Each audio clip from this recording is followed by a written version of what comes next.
계속 아이를 낳은 이야기들만 나오고 있습니다. 이것이 셈의 족보입니다.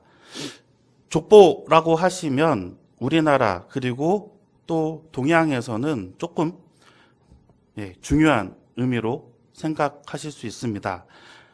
예전에 한 영화에 보면은 최익현 씨라고 하는 분이 족보 하나만 가지고 부산을 아주 들었다 놨다 하면서 부를 이렇게 축적했던 그러한 또 영화들도 있었습니다. 우리가 한번 생각해 봅시다. 그 족보라고 하는 것 집에 다들 있으시죠? 네, 조상. 없으신가요?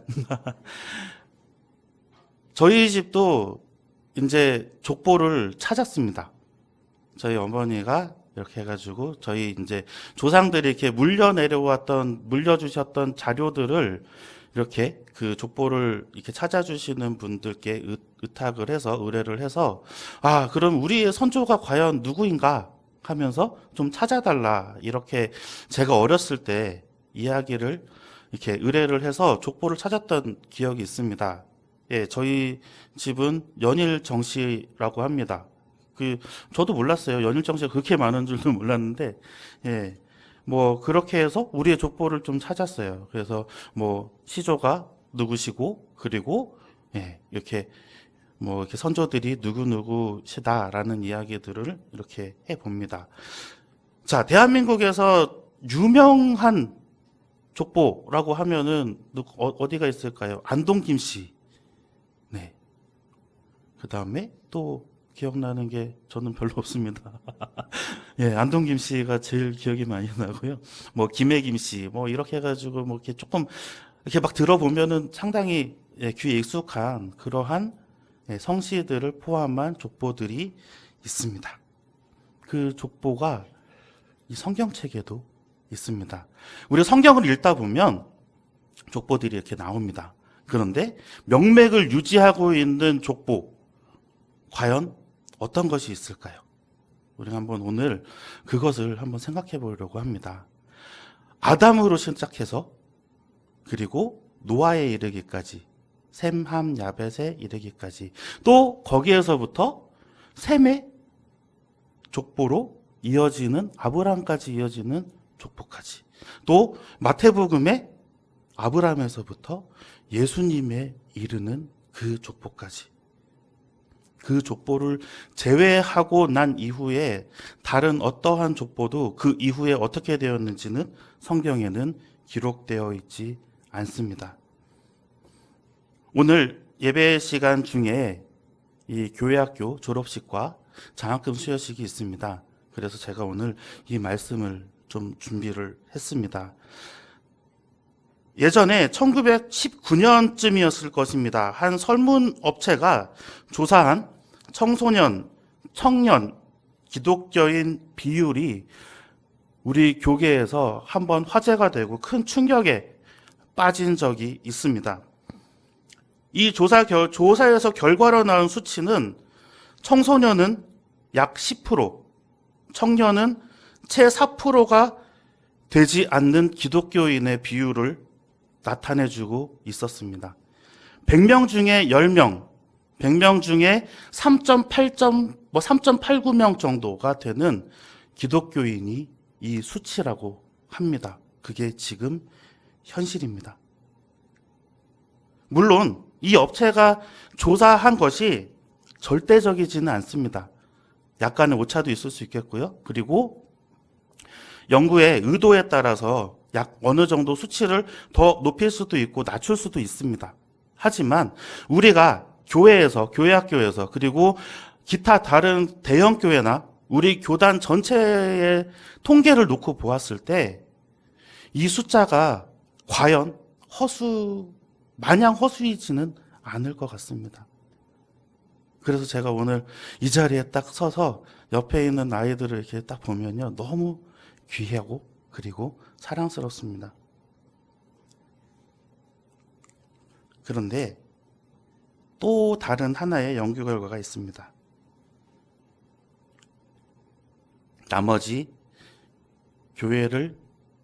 기독교인이 아니라라고 대답한 90%, 청소년의 90%, 그리고 청년의 96% 이상의 대답 중에 교회를 한 번도 다니지 않았다라고 이야기한 사람들은 약 20%, 30% 정도밖에 되지 않는다고 하는 것입니다. 이 80%, 70%에 해당하는 인구에 해당하는 청소년과 청년들이 교회에 왔다 갔어요. 교회를 보고 갔습니다. 여러분, 이것이 과연 어떤 것을 의미하고 있을까요? 오늘 말씀에 보면은요, 셈의 족보가 이렇게 나열되고 있습니다. 그리고 데라가 낳은 이 아브람은 아브라함으로 이름이 바뀌면서 마태복음 1장에 나오고 있는 예수님의 족보와 연결이 됩니다. 아브라함은 어떠한 인물입니까? 믿음의 조상이라고 하는 이스라엘에서 가장 존경받고 있는 조상입니다. 지금도 아브라함의 이름으로 라고 중동 사람들이 많이 이야기합니다. 그만큼 영향력이 있었고요. 지금도 존경받고 있습니다. 왜 그럴까요? 아브라함은요, 하나님께서 단 한마디 말씀하심으로 인해서 정말로 그렇게 부유하고 편안한 곳, 정착할 수 있었던 곳을 한 번에 짐을 싸서 뛰쳐나온 사람입니다. 그래서 정말 귀찮은 유목생활, 텐트 쳐가면서 풀 따라다니면서 하나님이 지시한 땅으로 옮겨갔던 사람입니다. 지금 같으면은 취계 가죠. 포장회사 불러서 비행기 타고 뭐 배 타고 자동차 타고 기차 타고 갈 수 있겠죠. 하지만 그때는요, 모든 것을 다 싸서 짐승에 태워서 가야 합니다. 밤이면 또 그걸 다 풀어서 자야 합니다. 들짐승의 공격도 감수해야 되고요. 내 재산인 육축들이 죽어나가는 것도 각오해야 됩니다. 그러한 것들까지도 다 감내하면서 하나님께서 예비하신 곳으로 옮겨갔던 사람입니다. 그러한 인물이 나오기 전에 그 조상들을 나열하면서 보여주신 것이 오늘의 말씀입니다. 아브라함이 괜히 나왔겠습니까? 저는 처음에 그렇게 생각했습니다. 아니, 아브라함이 좀 일찍 하나님께서 아브라함 말고 그 전대에서 하나님께서 좀 불러주시면 어찌하셨을까? 왜요? 하나님의 기억에서 그렇게 생생하게 이 몇 대에 걸쳐서 지금 이 10대가 넘는 대수를 거쳐서 하나님께서 이름도 기억하시고 몇 살 때 애를 낳았는지도 기억을 하고 계시는데, 그렇다면요, 이렇게 기억하셨다라고 하는 것이면 이 사람들도 여호와의 이름을 잊어먹지 않았다는 거죠. 근데 왜 아브라함 때 아브라함 불러서 이렇게 믿음의 조상으로 만드셨을까? 그래서 저는 성경을 한번 이렇게 읽었었습니다. 데라를 낳은 후에 119년을 지내며 하나님께서는 기다리셨으며 라고 읽었습니다. 물론 아브라함 같은 믿음의 사람이, 하나님의 마음에 충족된 사람이 나오지 않았을 수도 있습니다. 하지만 또 이렇게 생각해 볼 수 있습니다. 이렇게 500년을 지내며 자녀를 낳으며 하나님을 기억하였으며 라고 읽어도 될 것 같습니다. 이거를 다 합치면 몇천 년의 세월 동안 여호와라는, 야훼라는 그 이름 하나를 잊지 않고 10대가 넘게 기억하면서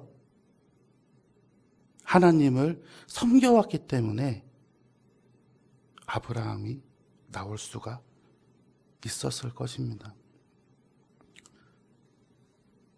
이렇게 보니까 이 족보를 그냥 읽어 넘어가면 안 될 것 같죠. 창세기에는 다른 족보도 나옵니다. 창세기 4장 16절에서 24절까지에는 가인의 족보가 나오고요. 창세기 10장에는 함과 야벳의 족보가 나옵니다. 그리고 창세기 36장에는 에서의 족보가 나열되어 있습니다. 근데 그 족보가 끝까지 이어질까요? 아닙니다. 어느 정도 이름이 불려지다가 사라집니다. 저는 그 이후에는 이 자손들이 야훼의 이름을 완전히 잊어버렸을 거라고 생각합니다.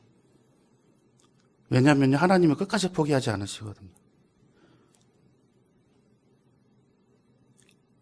우리 성도님들의 머릿속에, 그리고 우리 아이들의 머릿속에 하나님이라는 단어가 있다고 하면 하나님께서는 그 끈을 놓지 않으실 겁니다. 근데 사람이 먼저 끊어버렸겠죠. 그렇기에 하나님께서도 그 이름도 지워지게 되었을 겁니다. 우리가 한번 생각해 봅시다. 하나님께서 잊어버리시는 것 너무나도 무섭지 않습니까? 이 족보에 있는 이름들이 예수회까지, 그리고 그 이후에까지 계속 이어져 나갔다고 하는 것, 정말 어마어마하게 자랑스러운 일입니다. 성경에서는 중간중간에 떨어져 나간 그런 자손들이 너무나도 많이 있거든요. 우리도 마찬가지입니다. 저희 할아버지가 어떻게 해서 어렵게 정말로 옆집에서 전도를 하려고 그렇게 애를 쓰셔도 눈 하나 쳐다보지 않았던 그분이 어느 날 갑자기 저희 가족 수대로 성경과 찬송가 책을 사갖고 오시더니 내일부터 교회 나가라 라고 이야기하시면서 저희 집이 복음의 문턱에 들어서게 되었습니다.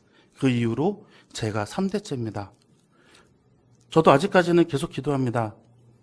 앞으로 내가 어떻게 후손이 생길지는 몰라도 우리 집에 있는 어떠한 복이나 어떠한 재물이나 어떠한 평안보다 하나님 섬기는 것이 우선이 되게 해주십시오라고 기도합니다. 이 땅에서 조금만 힘들면 어쩌습니까? 이 땅에서 조금만 괴로우면 어떡합니까? 그거 아무 상관없습니다. 여기서는 화살같이 지나가는 세월입니다. 하나님의 나라. 이 아이들에게 보여줄 것이 바로 그것입니다. 하나님의 나라. 얼마나 아름다운 그 나라. 그래서 우리가 하나님의 족보 안에 들어갈 수 있도록 우리가 기도하며 이렇게 살아가야 할 것입니다. 우리 아이들을 위해서 우리가 그러면 이 대를 잇기 위해서 어떻게 준비하고 할까요? 해야 될까요? 사무엘상 12장 23절의 말씀을 그리고 화면에 비춰지는 대로 한번 같이 읽어보겠습니다. 사무엘상 12장 23절 말씀입니다. 함께 읽겠습니다. 나는 너희를 위하여 기도하기를 쉬는 죄를 여호와 앞에 결단코 범하지 아니하고 선하고 의로운 길을 너희에게 가르칠 것인지. 아멘. 사무엘이 이제 현역에서 은퇴하고 이스라엘 백성들 앞에서 자신의 각오를 이야기하고 있습니다. 다음 세대를 위해서 기도하기를 쉬는 죄를 여호와 앞에 결단코 범하지 않겠다고 다짐하고 있는 것입니다.